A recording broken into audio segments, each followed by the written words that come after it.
মানুষের মধ্যে যে ধারণা আছে রাজনীতি শুধু খারাপ মানুষ করে, ভালো মানুষের জায়গা রাজনীতিতে নাই, যারা এলাকার গডফাদার, সন্ত্রাসী, চাঁদাবাজ ওনারাই এমপি হয়, ওনারাই নেতা হয়, যারা সৎ মানুষ, যারা যোগ্য মানুষ ওনারা কখনো রাজনীতিতে জায়গা করতে পারেন না, ওনারা কখনো এমপি হতে পারেন না, এই ধারণাটা আমরা ভাঙবো। আপনারা জানেন জাতীয়তাবাদী পার্টি থেকে আমরা একটা নতুন ধারা শুরু করেছি। আমাদের মনোনয়ন প্রত্যাশীদের জন্য আমরা মনোনয়ন প্রক্রিয়া উন্মুক্ত করে দিয়েছি। সারা বাংলাদেশ থেকে যে কেউ আমাদের মনোনয়ন আবেদন ফর্ম তুলতে পারবেন, এই প্রক্রিয়া আমরা চালু করেছি, যাতে করে রাজনীতিটা শুধুমাত্র কিছু মানুষ, কিছু গোষ্ঠী, কিছু পরিবারের মধ্যে আটকে না থাকে। মানুষের মধ্যে যে ধারণা আছে রাজনীতি শুধু খারাপ মানুষ করে, ভালো মানুষের জায়গা রাজনীতিতে নাই, যারা এলাকার গডফাদার, সন্ত্রাসী, চাঁদাবাজ ওনারাই এমপি হয়, ওনারাই নেতা হয়, যারা সৎ মানুষ, যারা যোগ্য মানুষ ওনারা কখনো রাজনীতিতে জায়গা করতে পারেন না, ওনারা কখনো এমপি হতে পারেন না, এই ধারণাটা আমরা ভাঙবো। যারা আসলেই যোগ্য মানুষ, যারা আসলেই যোগ্য এবং সৎ এবং জনপ্রতিনিধি হিসেবে কাজ করতে পারবেন তাদেরকে আমরা জাতীয় নাগরিক পার্টি থেকে সংসদে পাঠাতে চাই।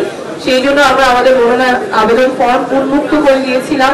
অনলাইন, অফলাইন দুই মাধ্যমেই আবেদন প্রক্রিয়া সম্পন্ন হয়েছে। আপনারা দেখেছেন যে গত 2 সপ্তাহ বিপুল উৎসাহে অনেকে আমাদের ফর্ম সংগ্রহ করেছেন, বিভিন্ন পেশা থেকে মানুষ ফর্ম সংগ্রহ করেছেন, আইনজীবী, চিকিৎসক, শিক্ষক, উদ্যোক্তা।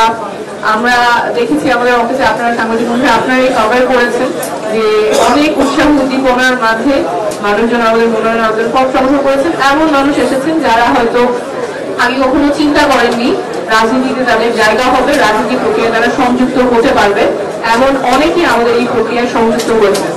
দেশব্যাপী একটা বিপুল উৎসাহ উদ্দীপনা তৈরি হয়েছে। সেই ধারাবাহিকতায় আমরা আজকে আমাদের যারা মনোনয়ন আবেদন প্রত্যাশী যারা ফর্ম তুলেছেন তাদের বাছাই প্রক্রিয়া শুরু করেছি। তাদের সাথে আমাদের যে 10 জন বিভাগীয় সম্পাদক আছেন তার সাথে 10টা টিম 10 বিভাগ থেকে আজকে থেকে আবু সাইদ কর্পোরেশন হলে মতবিনিময় শুরু করেছেন। আজকে কালকে 3টা টিম মতবিনিময় চলবে। আমরা চাই একটা স্বচ্ছ প্রক্রিয়ার মাধ্যমে আমাদের ফাইনাল যে মনোনয়ন তালিকাটা হবে সেটা একটা স্বচ্ছ প্রক্রিয়ার মাধ্যমে হবে। মনোনয়ন আবেদন ফর্ম উন্মুক্ত ছিল। আমরা 1484 প্রায় 1000-এর কাছাকাছি ফর্ম বিতরণ করেছি, এখনো অনেকে করতে চাচ্ছে। আমরা সবার সাথেই কথা বলবো, সবার সাথে একটা স্বচ্ছ প্রক্রিয়ার মাধ্যমে এটা ইভ্যালুয়েশন হবে। আজকে এবং কালকে দিনব্যাপী সাক্ষাৎকারগুলো চলবে। যারা আমাদের মনোনয়ন আবেদন ফর্ম জমা দিয়েছেন তাদের সাথে আমাদের বিভাগীয় সম্পাদক এটা কোঅর্ডিনেট করছেন এবং এই 2 দিনের যে প্রোগ্রাম সেটা কোঅর্ডিনেট করছেন আমাদের যুগ্ম সদস্য সচিব আব্দুল্লাহ আল আমিন। কোনো প্রয়োজন ওনার সাথে যোগাযোগ করবেন। আমরা নতুন ধারা যুক্ত করতে চাই, রাজনীতিতে জবাবদিহিতার সংস্কৃতি যুক্ত করতে চাই এবং জবাবদিহিতার সংস্কৃতি তৈরি করার একটা গুরুত্বপূর্ণ ধাপ হলো এমন মানুষকে রাজনীতিতে নিয়ে আসা যারা জবাবদিহিতার রাজনীতিটা করবেন, পুরানো রাজনীতি করবেন না। সেই প্রক্রিয়ায় আমরা আছি, আশা করছি পুরো বাংলাদেশ আমাদের সাথে থাকবে। ধন্যবাদ।